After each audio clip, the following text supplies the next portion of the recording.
What if I told you this creature was born from a human woman? And this monster used to be a regular 14-year-old girl before Umbrella got their hands on her. Well, that's sadly true in the world of Resident Evil 1's enemies. This game genuinely has some of the most terrifying creatures to date, with some of the worst backstories that you could imagine. So in this video, we'll be explaining the disturbing lore behind every enemy in Resident Evil 1. So with that said, let's get right into it.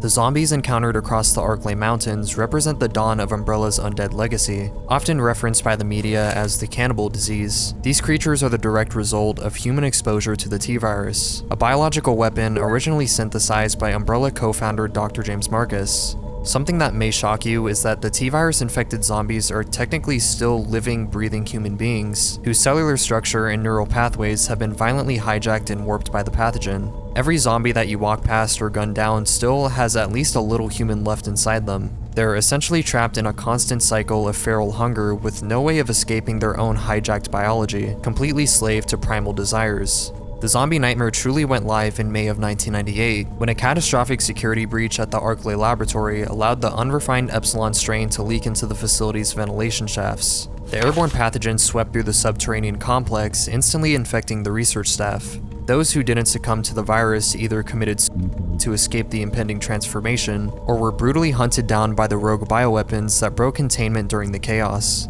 With the entire staff hollowed out or slaughtered, Umbrella's automated security completely collapsed, allowing infected researchers and mutated animals to stumble out of the facility and wander directly into the surrounding wilderness. Over the next 2 months, this undead migration sparked a horrific wave of bizarre cannibalistic murders on the outskirts of Raccoon City, ultimately forcing the RPD to deploy its elite STARS unit to investigate the forest. Immediately ambushed by a feral pack of Cerberus, they were forced to run for their lives through the pitch-black forest. The remaining Alpha Team members took immediate shelter inside the isolated Spencer mansion. Unbeknownst to the survivors, they had just stepped directly into the rotting mouth of the epicenter. As they navigated the mansion's claustrophobic, puzzle-locked corridors, the officers repeatedly crossed paths with the groaning, flesh-eating remains of the facility's staff, confirming the terrifying reality behind the cannibal rumors. Pushing deeper into the estate, they uncovered the ultimate corporate conspiracy. The mansion was merely a lavish front built directly over a high-tech underground laboratory where Umbrella had spent decades utilizing human guinea pigs to perfect the living dead. And while Umbrella was busy turning human beings into weapons, there are obviously much more conventional ways to wage war. So I want to thank War Thunder for sponsoring today's video. If you're into military combat games with insane attention to detail, War Thunder is a free-to-play, large-scale multiplayer action game where you can take control of everything from tanks and aircrafts to helicopters and massive naval warships, fighting in locations all over the world. One thing I really like is just how much variety there is. You've got vehicles spanning from the mid-20th century all the way to modern military machines, and the combat isn't just about having the biggest tank. Things like guided missiles, smoke screens, night vision, active protection systems, drones, and even nuclear strike mechanics can completely change how a match plays out. The customization is also really deep, letting you upgrade your vehicles and personalize them. And the X-ray damage system is honestly one of the coolest features because it shows exactly what's happening inside of a vehicle after every shot, instead of relying on simple health bars. War Thunder's latest heavy cavalry update also adds the MiG-29K, M1A2C, and Leopard 2RI vehicles, along with TV-guided missiles, and visual overhauls for the Ardena and Ash River maps. If you want to check it out, download War Thunder for free on PC, PlayStation, or Xbox using the link in the description. New players and anyone who hasn't played in 6 months or more will receive 100,000 Silver Lions, the Eagle of Valor Decorator, and more. And if you'd rather play on the go, War Thunder Mobile is also available as a free multiplayer experience on iOS and Android, so you can jump into battles wherever you are. Just use the link in the description and start playing right away. Once again, huge thank you to War Thunder. The term adder typically refers to a variety of viper species scattered across the globe, though it's most commonly associated with the European viper.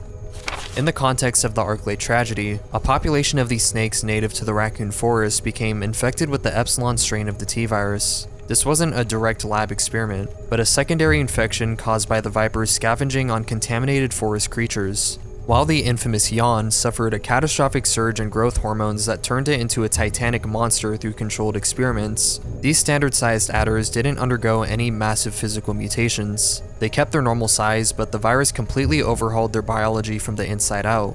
The T-virus dramatically spiked their aggression and hyper-accelerated their reproductive systems, causing them to multiply at an abnormal, terrifying rate. Their natural venom became exponentially more lethal, carrying the added nightmare of direct T-virus transmission with every bite. Retaining their predatory instincts, they used pit organs to track the body heat of warm-blooded prey, heavily favoring dark, damp environments like the underground caves and waterlogged drainage tunnels. They lie in wait in the high tree canopies or rafters, utilizing hyper-fast reflexes to launch themselves through the air and ambush survivors on sight. While a standard green-skinned adder group can easily overwhelm you with flesh wounds and poison, their unnatural breeding cycle eventually birthed a highly toxic red-skinned variant that boasts an even deadlier concentration of venom.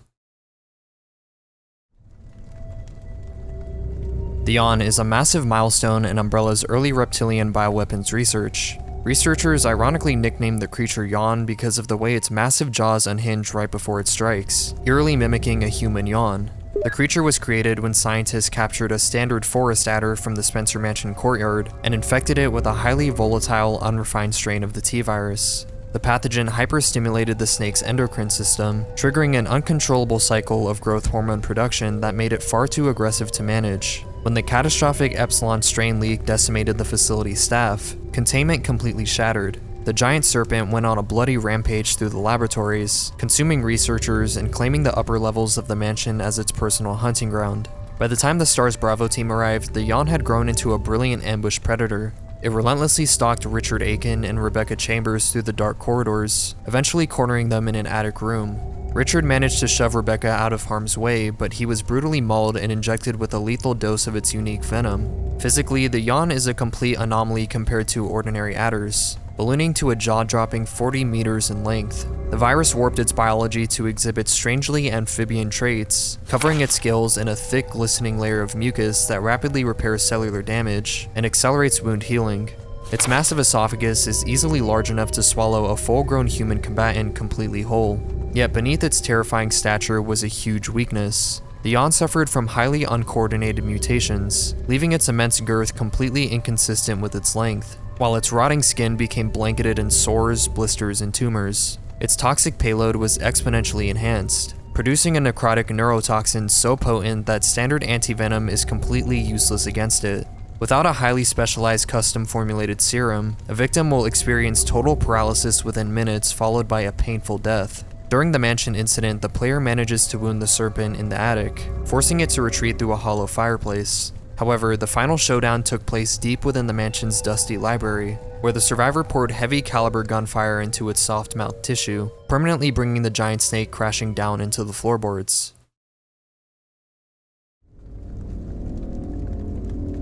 The Crimson Head represents one of the most terrifying and violent mutation paths a standard zombie can undergo, driven entirely by a cellular phenomenon known as the VACT process. These scarlet monsters were a completely unforeseen consequence of the Epsilon strain's effect on human physiology. Originally engineered specifically to perfect the Tyrant project, this strain was accidentally unleashed across the Arclay laboratory during the infamous facility disaster. Because the research staff had zero field experience dealing with the VACT mutation, aside from a single bloody containment breach involving Crimson Head Prototype 1, they were left completely defenseless, leading to an emergency corporate policy that urged handlers to completely destroy zombie corpses before they could transition. The moment the VACT process kickstarts with a dormant zombie body, its cardiovascular system goes into overdrive. The heart begins pumping at a catastrophic rate, which dyes the skin a vivid crimson shade while forcing the eyes to glaze over into a blank glowing white.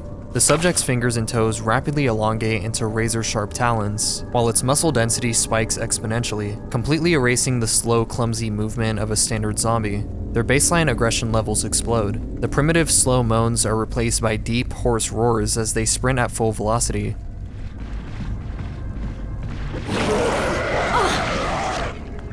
When a Crimson Head locks onto a target, absolutely nothing will stop its pursuit, and it will readily slash and tear right through other regular zombies just to get to its prey. What's crazy is their bodies literally emit visible steam and dust from their mouths and nostrils. The sheer pressure of the hyper-accelerated blood flow causes the internal body temperature to skyrocket, transforming their physical bodies into literal walking radiators. To prevent a downed zombie from resurrecting into this nightmare, survivors are forced to rely on permanent termination methods, delivering a clean decapitation, blowing off its limbs with high-caliber weaponry, or using a fuel canteen to completely incinerate the corpse. If you leave a standard zombie rotting on the floorboards, it's only a matter of time before the V-Act process triggers.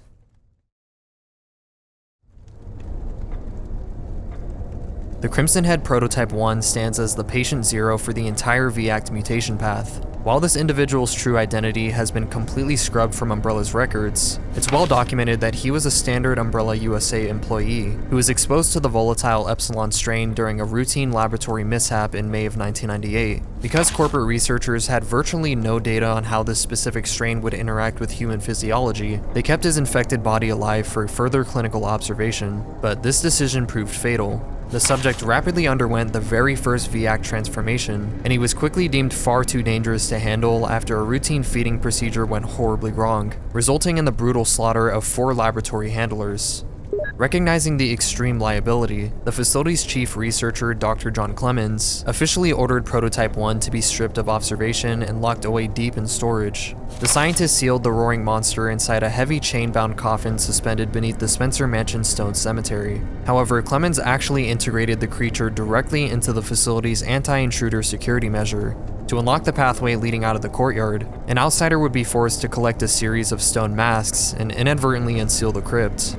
On the chaotic night of July 24th, 1998, the player finally triggers the mechanism, freeing Prototype 1 from his slumber and forcing a high-stakes boss battle that permanently puts the prototype down.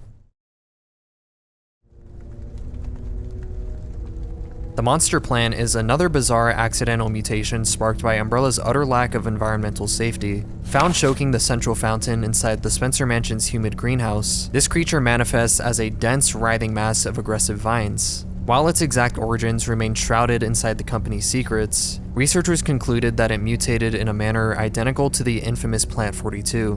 When the Epsilon strain bled into the facility's plumbing, the local flora drank the contaminated water right from the reservoir. Luckily for the STARS officers, this specimen never reached the gargantuan room-filling proportions of its sister project down in the guardhouse, simply because the fountain provided a much more limited supply of viral runoff to fuel its growth. Despite its smaller scale, this plant still serves as a highly effective roadblock. The plant will violently lash its thorny tendrils at anyone attempting to bypass its perimeter. It's completely immune to traditional ballistic gunfire, forcing survivors to use their heads rather than their triggers. To safely neutralize the threat, the player has to scavenge a specialized chemical herbicide from the mansion's storage room. By dumping the red herbicide directly into the greenhouse's primary water pump tank, they successfully poisoned the fountain's water supply. The toxic chemical rapidly saturated the plant's vascular system, causing the writhing vines to instantly wither and rot away, ending its life for good.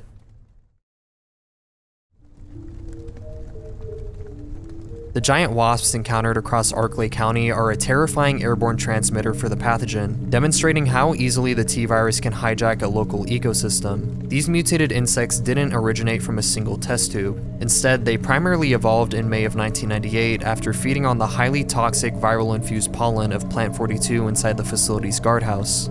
Following the catastrophic outbreak at the Arklay laboratory, the corporate staff completely lost control of the rapidly expanding nest. When the Epsilon strain saturates a wasp's nervous system, it triggers an absolute biological explosion. The virus hyperstimulates the insect's endocrine system, causing rapid production of growth hormones that forces them to balloon to over 10 times their actual size. Despite their bloated, heavy frames, the wing musculature adapts flawlessly, allowing these giant pests to hunt and chase down targets at speeds of up to 19 miles per hour. The toxicity of their natural venom is exponentially multiplied, delivering a highly concentrated lethal dose that's also laced with live strains of the T-virus. Plant 42 stands as the absolute pinnacle of Umbrella's early experience into botanical bioweapons. This massive blood-drinking horror was originally born from the morbid curiosity of Arklay researcher Dr. Henry Sarton. While conducting routine tests on plant life inside the facility's dormitory, Sarton decided to inject a standard specimen located at point 42 of the building with a raw strain of the T-virus. The name literally means the plant located at point 42. The results were completely unprecedented, transcending any other flora-based test subjects in Umbrella's history up to that point. The mutated plant rapidly buried its thick roots deep through the wood and concrete foundation of the residence until they breached the subterranean aqua ring.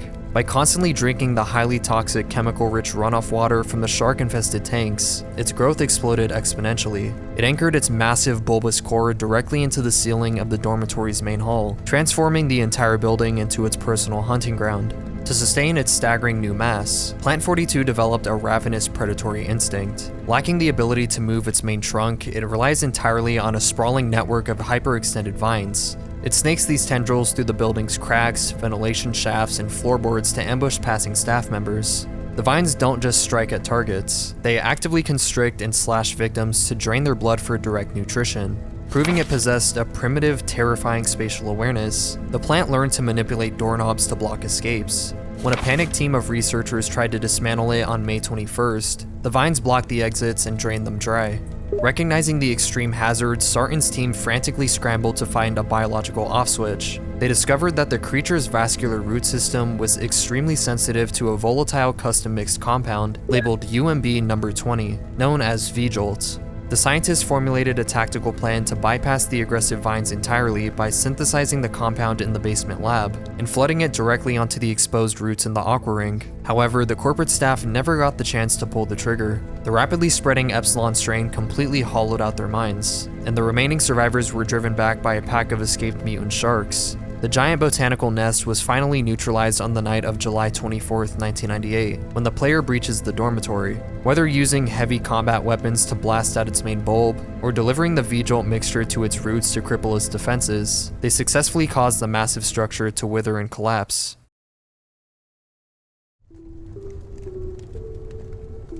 Neptune is one of Umbrella's earliest and most underwhelming ventures into aquatic bioweaponry. Developed deep within the Arklay laboratory, researchers named the project after the Roman god of the sea, paying tribute to the great white shark's natural reputation as the ultimate apex predator. The project kicked off during Umbrella's initial wave of animal experimentation. The research team transported several adult great white sharks into the facility's massive aquatic tanks and flooded their environment with the alpha strain of the T-virus. To the scientists' disappointment, the initial results were practically invisible. The virus failed to trigger any grand physical overhauls or monstrous anatomical spikes. Deeming the project a commercial dead end, the majority of the staff abandoned the research and ordered the subjects to be systematically disposed of. The line only survived because of a sudden fluke. Handlers spared a single massive female shark when they discovered that she was pregnant. The staff closely monitored her gestation as she birthed a litter of 12 sharks. While 10 of the infants died almost immediately after hatching, the remaining 2 survived. Umbrella's geneticist instantly hijacked these 2 survivors, using them to study the possibility of engineering self-fertilizing bioweapons as a cheap alternative to traditional cloning. Physically, the Neptune line gained almost nothing from the T-virus. They remained virtually identical in size and shape to their wild counterparts. The only notable upgrades were a massive spike in baseline predatory aggression, and a mutated respiratory tolerance that allowed them to navigate and hunt in remarkably shallow waters. Their combat loop remained entirely anchored to basic shark instincts. They tracked their prey across the flooded facility using an acute sense of smell, launching high-velocity underwater charges to latch their razor-sharp jaws onto a survivor before dragging them beneath the surface to drown.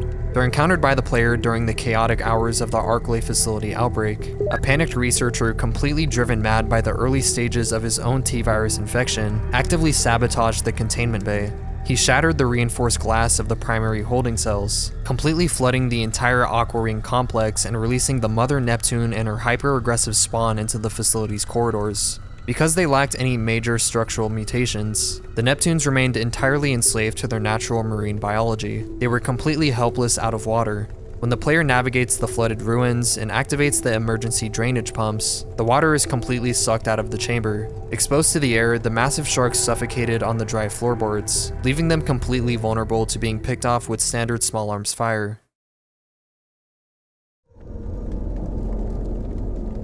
Lisa Trevor is without a doubt one of the most tragic, disturbing, and memorable figures in the entire history of Resident Evil. Long before she became a grotesque nightmare roaming the woods, Lisa was just an ordinary American girl born around 1953 to George Trevor, a brilliant architect, and his wife Jessica. George's firm was famously hired by Lord Oswell E. Spencer to construct the highly elaborate trap-filled Spencer Mansion deep in the Arklay Mountains. Upon the project's completion in 1967, Spencer invited the family to stay as guests. With George held back by business, Jessica and Lisa drove up ahead, planning to spend a peaceful week at the estate.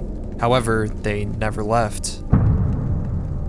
Arriving on November 10, 1967, they were immediately ambushed by Spencer's armed guards and dragged down into the cavern network. Here they were forced into becoming the very first human test subjects for the newly discovered progenitor virus. Jessica was injected with the type A strain, while Lisa received the type B variation. Over the next few days, the virus aggressively ravaged their bodies, causing severe brain damage and rapid mental degradation. While Jessica desperately plotted a breakout for November 13th, her body ultimately rejected the pathogen. Labeled a failed experiment, she was promptly executed, leaving young Lisa completely alone. Unlike her mother, Lisa's biology did something completely different. She became the first person in the last 12,000 years to successfully adapt to the raw progenitor virus, unlocking an unnatural degree of superhuman strength and cell regeneration. As Lisa's mind shattered into a childlike state, a guilt-ridden Umbrella employee was ordered to dress in her mother Jessica's clothes to keep the girl compliant, but the deception failed horribly.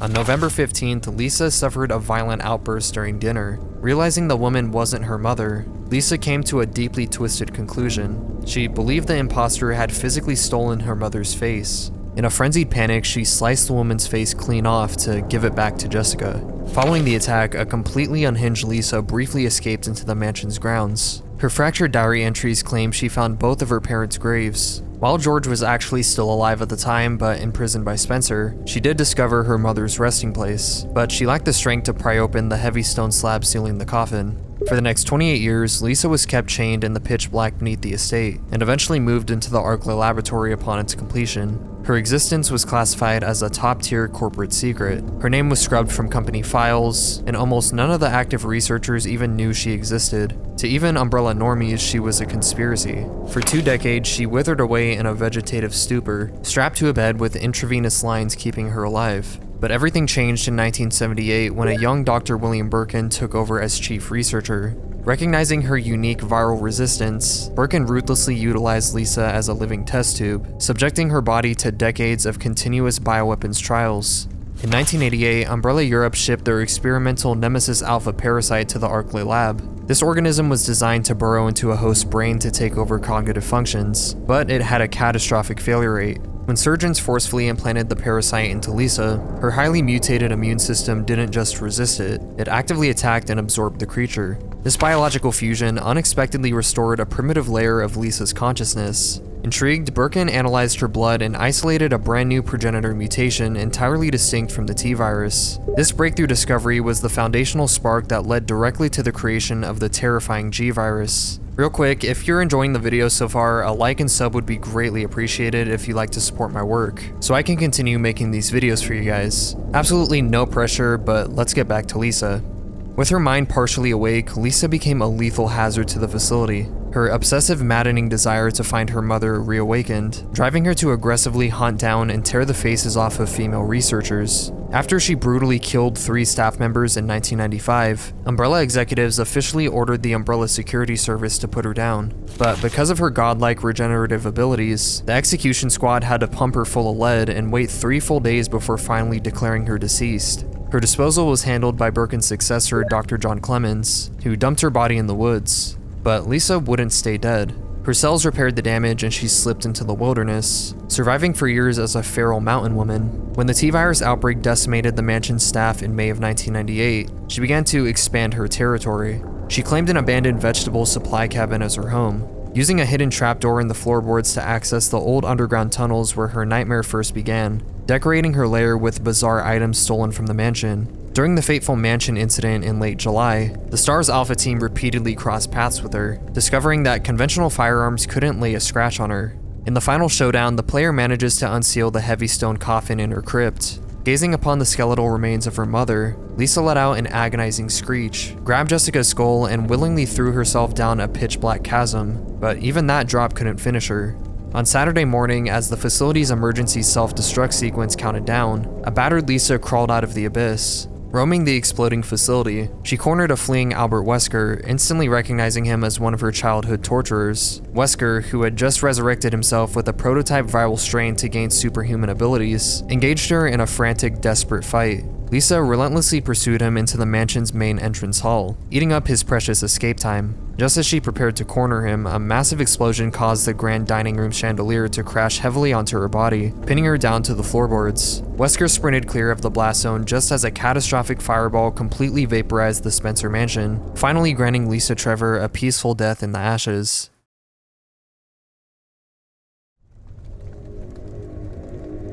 The web spinner is one of Umbrella USA's earliest steps away from pure viral engineering and into the dark realm of genetically modified animals. These arachnid bioweapons were created by exposing standard spiders to an early unrefined strain of the T-virus. On paper, Umbrella envisioned these creatures as terrifying frontline shock troopers. The goal was to deploy them directly into active war zones, utilizing their toxic venom to completely paralyze or eliminate enemy combatants before consuming them on the battlefield. When the T-virus saturated the spider's biology, its physical growth skyrocketed. The web spinner ballooned to an average height of 3.8 feet and a heavy mass of roughly 90 pounds. Despite this massive surge in weight, the virus heavily reinforced the microscopic hooks on its legs, preserving its flawless ability to scale vertical walls and skitter upside down across concrete ceilings at a blinding 24 miles per hour.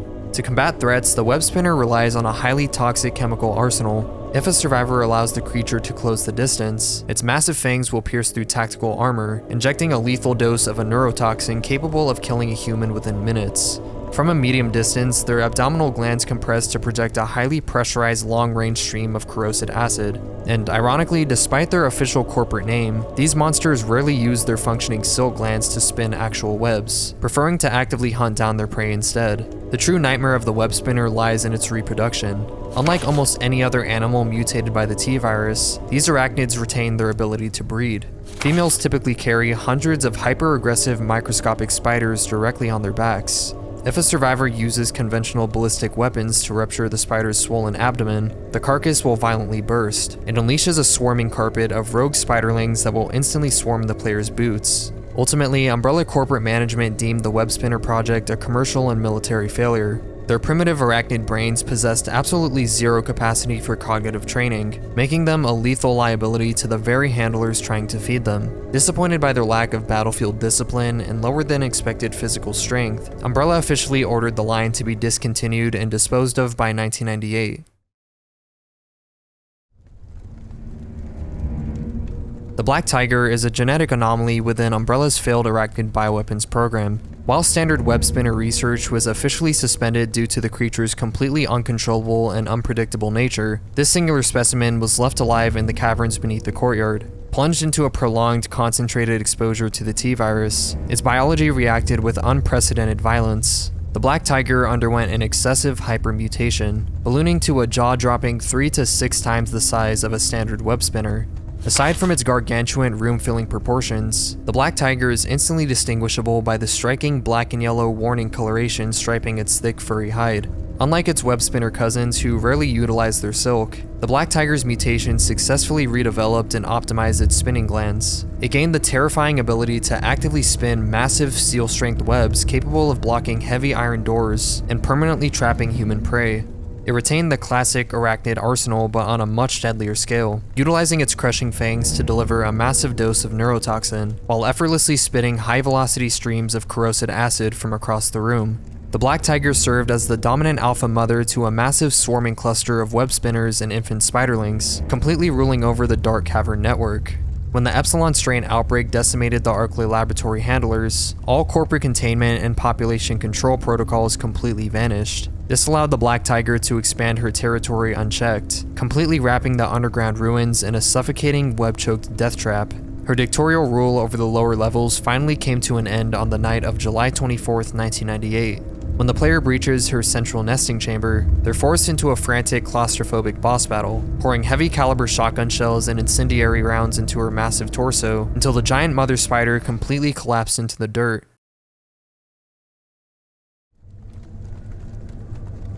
The Chimera was created during one of the most depraved and ethically abhorrent chapters in Umbrella's entire bioweapons lineage. Manufactured deep within the Arklay laboratories sometime before May of 1998, this creature was named after the multi-animal hybrid monster of Greek mythology. The project was born directly out of corporate desperation. As we've covered, Umbrella's early animal-based projects like the web spinner were a total bust due to their abysmal intelligence and lackluster physical strength. To bypass this block, Dr. William Birkin's team decided to go full mad scientist.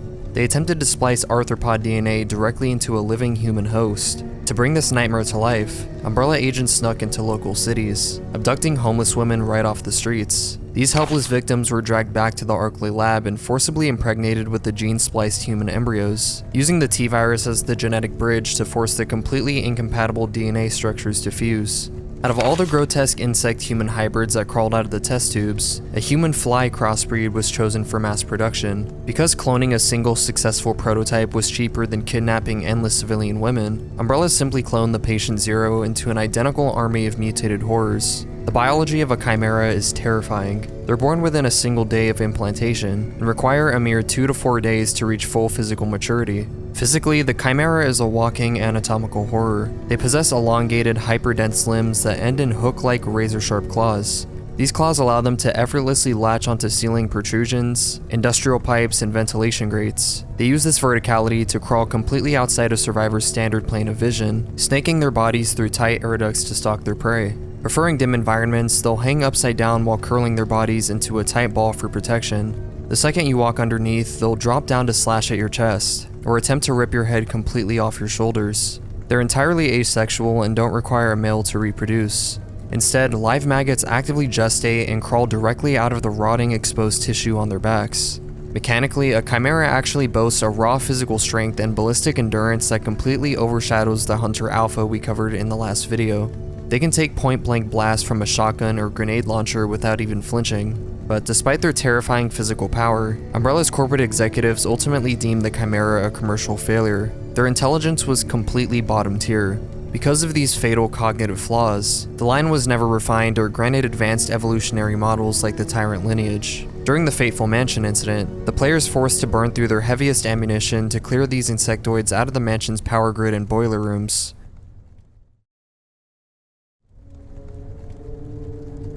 The T-002 Tyrant stands as the Arklay Laboratories' top-secret quest to engineer the ultimate lifeform. Spearheaded by Umbrella USA's R&D division, the Tyrant project was designed to create a frontline super soldier, intelligent and powerful enough to completely replace human infantry on a modern battlefield. For nearly a decade, the project was completely stalled. The roadblock? A staggeringly rare genetic trait required to form a Tyrant. Out of millions of people, only a microscopic fraction possessed the specific intelligence gene needed to survive the T-virus infection without hollowing into a mindless, rotting zombie. Even then, most compatible subjects died during the brutal cellular restructuring, rendering mass production mathematically impossible. But everything changed in the 1990s when the research staff finalized the highly advanced Epsilon strain, moving the project into its lethal next stage. Umbrella's global network tracked down several prison convicts possessing the beneficial genetic markers and shipped them directly to the Arklay Mountains as test subjects. While the vast majority of these convicts perished under the sheer violence of the viral strain, a singular male subject survived the initial incubation, officially becoming the T-002 Tyrant. Unlike previous accidental bioweapons, the T-002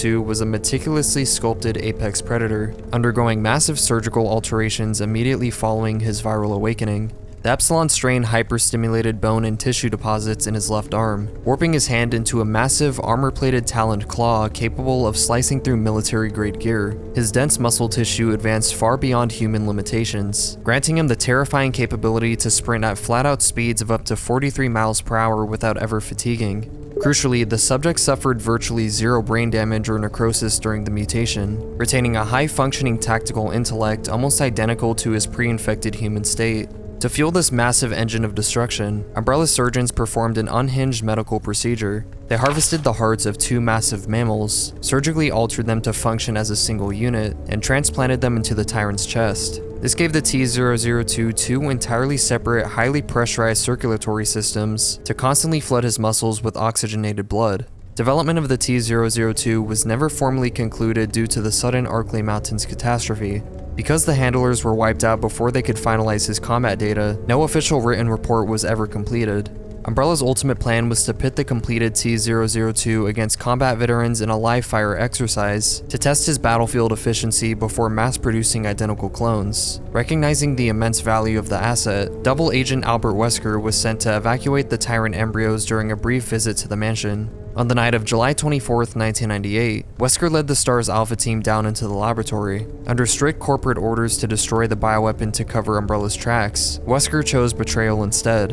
He bypassed the computer failsafes and released the monster, and the Tyrant responded with immediate feral rage. It lunged forward and impaled Wesker clean through the chest with its massive claw, before turning its sights on the remaining STARS survivors. Though the player manages to knock the beast unconscious after a frantic firefight, the trauma triggered a catastrophic evolution. As the base's self-destruct sequence initiated, the T-002's internal power limiter completely melted away. The dual heart went into overdrive, turning his skin a vivid pulsing crimson hue as blood saturated his outer tissue. Mutating into his hyper-aggressive Super Tyrant form, his physical strength spiked to the point where he effortlessly smashed his way through the concrete ceiling of the laboratory to hunt down the escaping survivors. The final showdown exploded on the mansion's helipad. Moving with blinding agility, the Super Tyrant pinned the remaining officers down, shrugging off standard shotgun blasts and magnum rounds. Just as the countdown neared zero, Brad Vickers dropped a high-caliber anti-tank rocket launcher from the rescue chopper. The player then fires a rocket and blasts the first ever successful Tyrant model clean out of existence.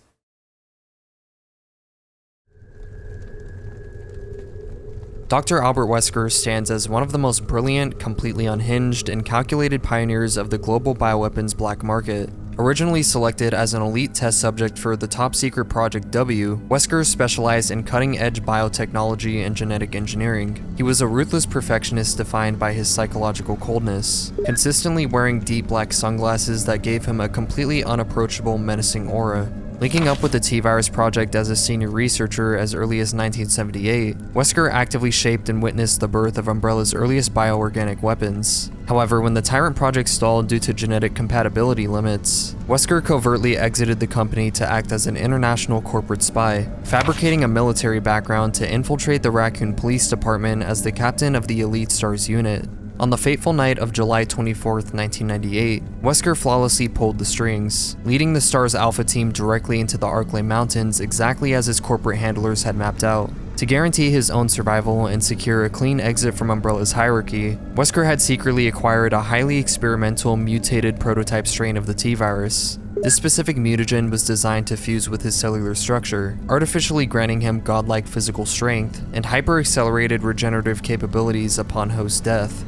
After discovering the mutilated corpse of pilot Kevin Dooley, a feral pack of Cerberus bioweapons ambushed the squad, brutally slaughtering Joseph Frost while their panicked pilot Brad Vickers abandoned them entirely. Playing the role of the heroic leader, Wesker saved Chris Redfield from a charging hound before steering the remaining survivors into the looming shadows of the Spencer mansion to seek shelter. Once inside, Wesker immediately fractured the team, ordering the characters to split up into small groups to investigate separate wings of the estate, a deliberate tactic to leave them completely vulnerable to the mansion's mutated creatures. To scrub the estate of any incriminating corporate paperwork, Wesker cornered veteran officer Barry Burton. By fabricating a non-existent threat to murder Barry's wife and daughters, Wesker successfully blackmailed him into acting as his personal cleanup guy. When Bravo Team Captain Enrico Marini managed to uncover damning evidence exposing a high-ranking double agent within STARS, Wesker tracked him deep into the damp mining tunnels, gunning Enrico down in cold blood before slipping back into the darkness.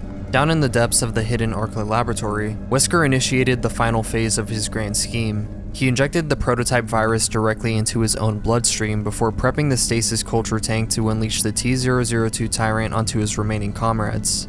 When the player corners him in the laboratory chamber, Wesker proudly confesses his role in Umbrella's global conspiracy, mapping out his plans to sell the Tyrant's combat data to a rival syndicate before releasing the Giant. The T-002 instantly impales Wesker before turning to hunt down the other survivors. While the STARS team assumed Wesker was completely finished, the fatal trauma inside his chest cavity successfully activated the dormant prototype virus. His cardiovascular system underwent a rapid hyper-accelerated mutation, repairing his shredded organs and waking him up inside the empty laboratory.